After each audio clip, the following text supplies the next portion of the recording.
പൂരി ഉണ്ടാക്കുമ്പോൾ അതിന് കൂട്ടാൻ ബാജി വേണ്ടേ? നമുക്കൊന്ന് ഉണ്ടാക്കിയാലോ? അതിനിട്ട് ആദ്യം പാൻ വെക്കുക, അതിലേക്ക് കുറച്ച് എണ്ണ ഒഴിക്കുക. എണ്ണ ഒന്ന് ചൂടാകുമ്പോഴത്തേക്കും കടുക് ഇട്ടൊന്ന് പൊട്ടിക്കുക. അതിന് ശേഷം കുറച്ച് ലേശം ഉഴുന്നും കൂടി ഇട്ട് അതൊന്ന് മൂപ്പിച്ചെടുക്കുക. എന്നിട്ടൊരു സവാള കൊത്തി പൊടിച്ചതും ഒരു പച്ചമുളകും ചേർത്ത് ജസ്റ്റ് ഒന്ന് വഴറ്റി കൊടുക്കുക. കുറച്ച് ഉപ്പും കൂടി ചേർക്കുക. ഇതൊന്ന് വഴണ്ട് വരുമ്പോഴത്തേക്ക് അതിലേക്ക് കുറച്ച് ഇഞ്ചി വെളുത്തുള്ളിയും കൂടി ഇട്ട് നല്ലപോലെ ഒന്ന് വഴറ്റിയെടുക്കുക.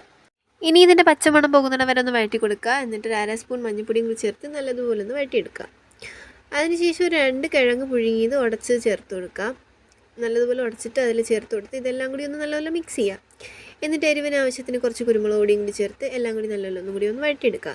ഒരു 1/2 ഗ്ലാസ് വെള്ളം കൂടി ഒഴിച്ച് നല്ലതുപോലെ ഒന്ന് മിക്സ് ചെയ്ത് യോജിപ്പിച്ചെടുക്കുക. ഇനി അതൊന്ന് കുറുകി വരും, നല്ലൊരു തിക്ക് കൺസിസ്റ്റൻസി ആവും. അപ്പോഴത്തേക്ക് ഇതിൻ്റെ ഫ്ലെയിം ഓഫ് ചെയ്തിട്ട് നമുക്ക് ആവശ്യത്തിന് മല്ലിയിലയും കൂടി ചേർത്ത് കൊടുക്കാം. നല്ല ടേസ്റ്റാണ്, ബുരിയുടെ ഒക്കെ അടിപൊളിയാണ്. എല്ലാവരും വീട്ടിലൊന്ന് ട്രൈ ചെയ്ത് നോക്കുക. എൻ്റെ ചാനൽ ഇഷ്ടപ്പെട്ടാൽ സബ്സ്ക്രൈബ് ചെയ്ത് സപ്പോർട്ട് ചെയ്യണേ. Tata bye, see U.